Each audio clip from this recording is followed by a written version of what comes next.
5 अगस्त से लेकर 5 सितंबर और 5 सितंबर से लेकर अक्टूबर में आएंगे। आज तक एक भी गोली चलानी नहीं पड़ी है, एक भी व्यक्ति का मृत्यु नहीं है। और गलत फहमियां फैलाई जा रही है कि आपने कश्मीर को बांध बनाकर रखा है। मैं आज रिकॉर्ड पर कहना चाहता हूं, मीडिया भी यहां है, 196 पुलिस स्टेशन है, सिर्फ 8 पुलिस स्टेशन में कर्फ्यू नहीं है, धारा 144 लगाई। बाकी सारी जगह से कर्फ्यू हट गया है, घाटी में से हट गए। सिर्फ 8 पुलिस स्टेशन में धारा 144, मतलब 4 से ज्यादा लोग इकट्ठा नहीं हो सकते, पॉलिटिकल जलसे नहीं कर सकते, सभाएं नहीं कर सकते, तकरीरें नहीं कर सकते। कर्फ्यू नहीं, आवाजाही में कोई रोक नहीं। कहते कम्युनिकेशन के साधन बंद कर दिए, सारी की सारी लैंडलाइन चालू है और 10,000 नई लैंडलाइन दी है, 6,200 पीसीओ खोले हैं जनता की बात करने के लिए। आज तक 3.5 लाख से ज्यादा ओपीडी हुई है, 7,300 ऑपरेशन हुए हैं। घर घर में दवाइयां बांटने के लिए एम्बुलेंस कभी नहीं जाती थी, अभी सबके घर पर जा रही है, कोई दिक्कत नहीं है भाई। दुनिया भर के पत्रकार वहां जा रहे हैं, आलेख भी लिखते हैं, फोटोग्राफ भी छापते हैं, सबको मिलने की छुट्टी। कहां है प्रतिबंध? प्रतिबंध आपके दिमाग के अंदर लगा है, प्रतिबंध कश्मीर के अंदर नहीं लगा है। कोई प्रतिबंध नहीं है, ये गलत बातें आ रही हैं। अब कल एक छुटपुट नेता है, मैं कोई इसको गंभीरता से नहीं लेता, 6 आतंकवादी मर गए कि देखिए गृह मंत्री कहते थे गोली नहीं चली, तो आतंकवादियों पर तो गोली चलेगी ही भैया।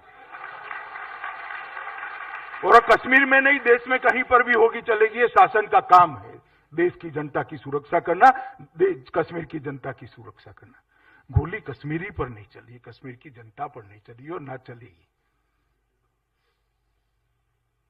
इसका समर्थन किया है कश्मीरी जनता ने।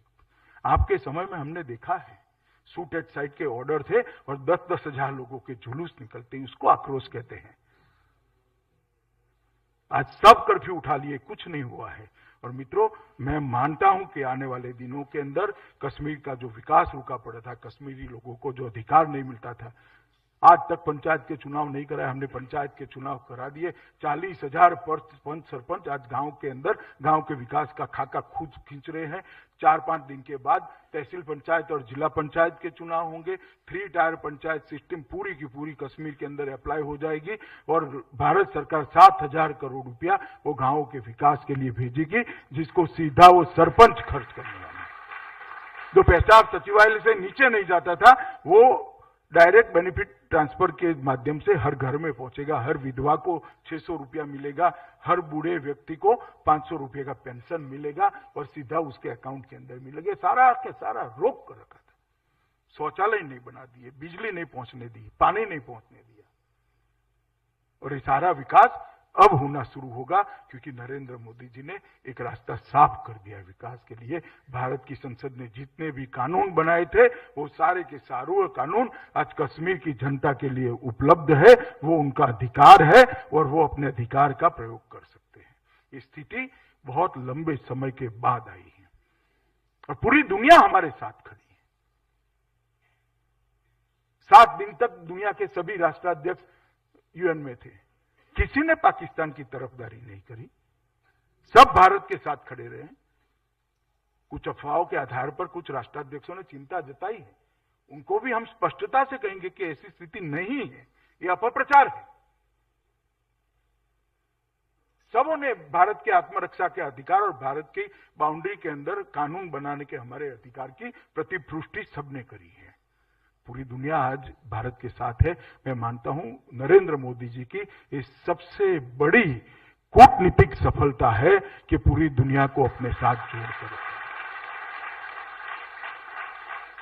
और अंत में मित्रों, मैं इतना ही कहना चाहता हूं कि हम तो श्यामा प्रसाद जी के संस्कार और श्यामा प्रसाद जी के सिद्धांत लेकर राजनीति में चलने वाले कार्यकर्ता है।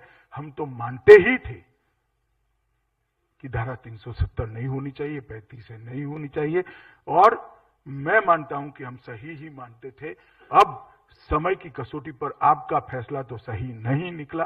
ना कश्मीर का भला हुआ, ना देश का भला हुआ। 41,000 लोग मारे गए। मैं आपको कहता हूं 10 साल बाद हमारे फैसले का विश्लेषण करिएगा। कश्मीर देश का सबसे विकसित राज्य बनकर दुनिया के सामने खड़ा रहेगा। कश्मीरी बच्चे अपने भविष्य को बनाने के लिए सक्षम होंगे और कश्मीर की जनता शांति और सुरक्षा का अनुभव भी करेगी। मित्रों, आज अंत में मैं देश के प्रधानमंत्री को फिर से एक बार हृदय से बधाई देना चाहता हूं कि जो धैर्य, साहस और हौसला उन्होंने दिखाया है वो शायद ही किसी नेता ने आजादी के बाद अब तक दिखाने का काम किया है। और इतना बड़ा फैसला प्रधानमंत्री जी ने जो लिया, आने वाले कई सालों तक इस देश की एकता और अखंडता को और मजबूत करने के लिए निश्चित रूप से सहायक भी होगा और देश के एक सूबे में जहां विकास नहीं पहुंचा था वहां विकास पहुंचाने में भी सहायक रहेगा। अंत में मैं संस्था का हृदय से आभार मानकर मेरी बात को समाप्त करता हूं। भारत माता की जय।